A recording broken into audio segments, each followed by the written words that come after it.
స్థానాలను కైవసం చేసుకోవాలని భావిస్తుంది. మరోవైపు గ్రేటర్ అత్యధికంగా సాధించిన బీఆర్ఎస్ పార్లమెంట్ ఎన్నికల్లోనూ సత్తా చాటాలని వ్యూహాలు రచిస్తుంది. ఇదే విషయానికి సంబంధించి మరింత సమాచారాన్ని మా ప్రతినిధి రాంబాబు అందిస్తారు లైవ్ ద్వారా. రాంబాబు, చెప్పండి, ప్రస్తుతం ఉన్న పరిస్థితుల్లో ఏ పార్టీకి ఎడ్జ్ ఉండే అవకాశం ఉంది రానున్న ఎన్నికల్లో, పార్లమెంట్ ఎన్నికల్లో? రానున్నటి పార్లమెంట్ ఎన్నికల్లో ఇటు కాంగ్రెస్ పార్టీ, అదేవిధంగా బీఆర్ఎస్ పార్టీ, బీజేపీ పార్టీ మూడు పార్టీలు కూడా ముఖాముఖి పోరాడేటువంటి పరిస్థితి ఏర్పడ్డది. మొత్తానికైతే రాష్ట్రంలో కాంగ్రెస్ పార్టీకి కొంత హెడ్జ్ ఉండేటువంటి అవకాశం అయితే కనబడుతోంది. ఇప్పటికే వివిధ సర్వేలు కూడా కాంగ్రెస్ పార్టీకి అనుకూలంగా చెప్తున్నటువంటి పరిస్థితి. 10 స్థానాల వరకు కాంగ్రెస్ పార్టీకి వస్తాయని చెప్పేసి వివిధ సర్వేలు చెప్పినటువంటి నేపథ్యంలో ఇటు కాంగ్రెస్ పార్టీ కూడా ఇటు 17 పార్లమెంటు స్థానాల్లో ఖచ్చితంగా గట్టి పోటీ ఇవ్వాలని చెప్పేసి, అంటే ముఖ్యంగా 14 స్థానాల్లో గెలిచి అధిష్టానానికి ఇటు కానుకగా ఇవ్వాలని చెప్పేసి భావిస్తూ ఉన్నది. మరొక వైపు ఇటు బీజేపీ పార్టీ కూడా ఇటు గతంలో గెలిచినటువంటి 4 స్థానాలతో పాటు అదనంగా 3 స్థానాలను గెలవాలని చెప్పేసి మహబూబ్నగర్, అదేవిధంగా డీకే అరుణ, అదేవిధంగా ఇటు భువనగిరి సంబంధించినటువంటి బూర నరసయ్య గౌడ్, చేవెళ్లకు సంబంధించినటువంటి కొండ విశ్వేశ్వరరెడ్డి ఈ 3 స్థానాలను కూడా గెలవాలని చెప్పేసి భావిస్తున్నది. 7 స్థానాల్లో పాగా వేయాలని చెప్పేసి బీజేపీ భావిస్తున్నది. కానీ ఇటు బీఆర్ఎస్ పార్టీ కూడా గతంలో ఉన్నటువంటి స్థానాలను కూడా కోల్పోకుండా ఉండాలని చెప్పేసి ఇటు ఉన్నట్టు గతంలో అంటే కాంగ్రెస్ పార్టీ అసెంబ్లీ ఎన్నికల్లో భారీ స్థాయిలో మెజారిటీ సాధించి సీట్లను కైవసం చేసుకున్నటువంటి నేపథ్యంలో ఇటు బీఆర్ఎస్ పార్టీకి ఇటు 39 స్థానాలు వచ్చినా కానీ ఈ యొక్క 39 స్థానాలకు సంబంధించినటువంటి 40 స్థానాల్లో ఒక అభ్యర్థి ఇటు చనిపోయినందున ఖాళీ ఏర్పడ్డది. ఇటు ఉన్నటువంటి 39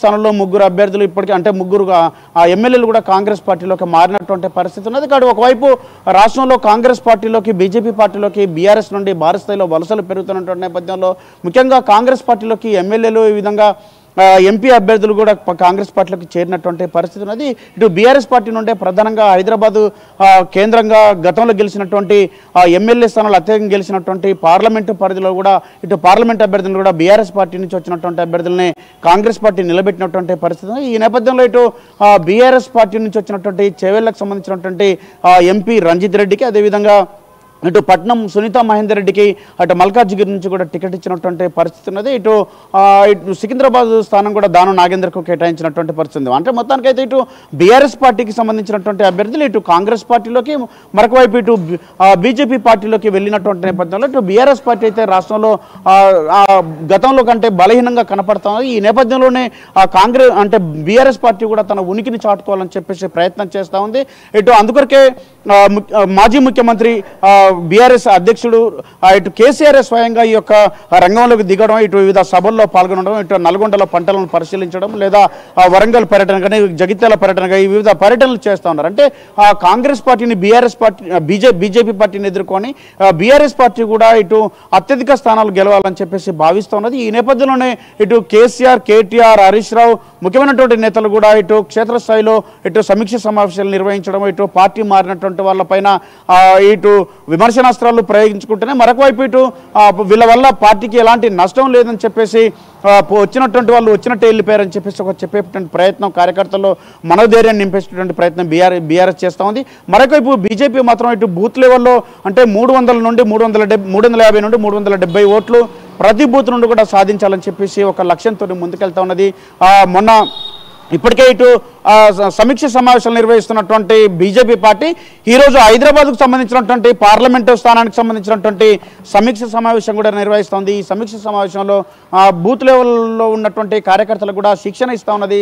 వాళ్ళతో సమావేశమై అనుసరించాల్సినటువంటి వ్యూహాలకు సంబంధించినటువంటి అంశం పైన కూడా వాళ్ళతో ప్రస్తావిస్తూ ముందుకెళ్తా ఉన్నది. బీజేపీ పార్టీ ఇటు జాతీయ స్థాయిలో ముఖ్యమైనటువంటి నేతలు కూడా ఇటు హైదరాబాద్కు రావడం, అదేవిధంగా ముఖ్యంగా తెలంగాణ ప్రాంతంలో ఉన్నటువంటి వివిధ అంటే 17 పార్లమెంటు స్థానాల్లో కేంద్రంలో ఉన్నటువంటి ప్రస్తుతం ఉన్నటువంటి మంత్రులు, అదేవిధంగా జాతీయ స్థాయిలో ఉన్నటువంటి బీజేపీ పార్టీకి సంబంధించినటువంటి నేతలందరూ కూడా తెలంగాణను కేంద్రంగా ఇటు పనిచేసేటువంటి యోచనలో బీజేపీ పార్టీ ఉంది.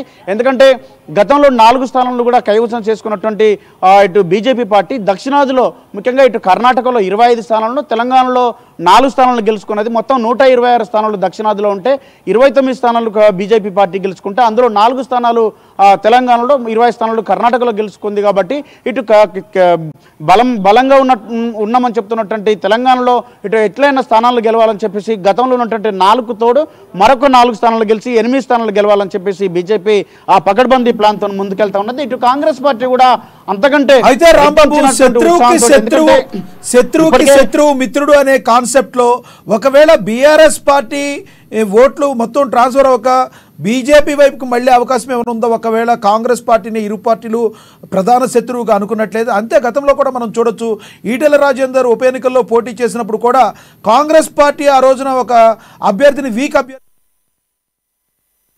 ఉద్యోగ నోటిఫికేషన్ల అంశం కానీ లేకపోతే ఇందిరమ్మ ఇండ్లను అంశం కానీ అదేవిధంగా మహిళలకు 2,500 రూపాయల ఆర్థిక సాయం కానీ తదితర అంశాలను కూడా అంటే అమలు చేయబోయేటువంటి అంశాలను కూడా ప్రజల దృష్టికి తీసుకెళ్లేందుకైతే కాంగ్రెస్ పార్టీ ప్రయత్నం చేస్తూ ఉంది. అదేవిధంగా ఇటు కేంద్రంలో కాంగ్రెస్ పార్టీ అధికారంలోకి రానుందని చెప్తూనే ఇటు రాహుల్ గాంధీ ప్రధానమంత్రి కావడానికి తెలంగాణ నుంచి కూడా కంట్రిబ్యూషన్ కావాలని చెప్పేసి అత్యధిక స్థానాల్లోకి తెలంగాణ నుంచి ఇవ్వాలని చెప్పేసి భావిస్తున్నది. ఇటు కేరళ కర్ణాటక తర్వాత ఇటు తెలంగాణ నుండి అత్యధిక స్థానాల నుంచి ఇవ్వాలని చెప్పేసి ఇటు కాంగ్రెస్ పార్టీ భావిస్తున్న నేపథ్యంలో ఇటు సుమారుగా 14 నుండి 16 స్థానాలు గెలుస్తామని చెప్పేసి ఆ నేతలు చెప్తున్నారు. ఇప్పటికే స్వయంగా ముఖ్యమంత్రి రేవంత్ రెడ్డి వివిధ మంత్రులు కూడా 14 స్థానాలను గెలిచి తీరుతామని చెప్తా ఉన్నారు.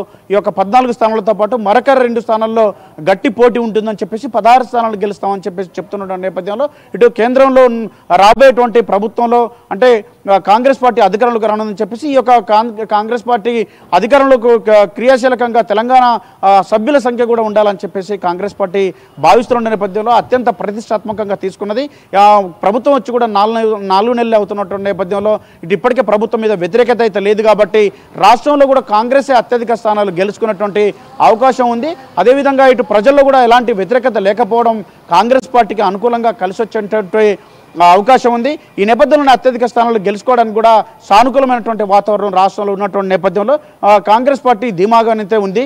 మరొకవైపు బీజేపీ కూడా ఇటు 17 మంది అభ్యర్థులను ప్రకటించేసింది. ఇటు బీఆర్ఎస్ కూడా అటు అభ్యర్థులను ప్రకటించినటువంటి పరిస్థితి. ఇటు వరంగల్కు స్థానం మాత్రం ఇటు కావ్య ప్రకటించినటువంటి అభ్యర్థి కాంగ్రెస్లోకి రావడంతో అక్కడ అభ్యర్థిని ఇటు ప్రకటించలేదు. దానికి సంబంధించి ఇటు కాంగ్రెస్ 3 అభ్యర్థులను కూడా ఇంతవరకు ప్రకటించలేదు.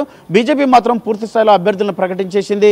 ఇటు వాళ్ళు కూడా ఇటు ఈ యొక్క 17 స్థానాల్లో ప్రధానంగా వాళ్ళు ఉత్తర తెలంగాణలో కొంత బలంగా ఉన్నా కానీ దక్షిణ తెలంగాణ మధ్య తెలంగాణలో కూడా బలంగాన్ని చాటుకోవాలని చెప్పేసి భావిస్తూ ఉన్నారు.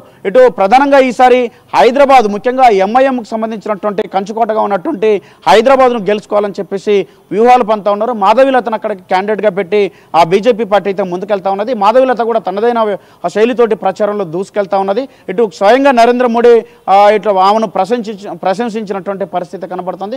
మొత్తంగా ఇటు రాష్ట్రంలో రాజకీయాలు చూసుకుంటే ఇటు ఒకవైపు కాంగ్రెస్ పార్టీ రెట్టించిన ఉత్సాహంతో 4 నెలలకు 5 ప్రభుత్వం ఏర్పడి కాబట్టి ఇటు మొన్ననే 65 స్థానాలు గెలుచుకున్నటువంటి ఇటు కాంగ్రెస్ పార్టీ ఈసారి కూడా 14 నుండి 16 స్థానాలు గెలవాలని చెప్పేసి భావిస్తున్నది. మరొకవైపు పోయినసారి 4 స్థానాలను గెలిచినటువంటి బీజేపీ పార్టీ ఈసారి ఇంకొక 4 స్థానాలను అదనంగా గెలవాలని చెప్పేసి భావిస్తున్నది.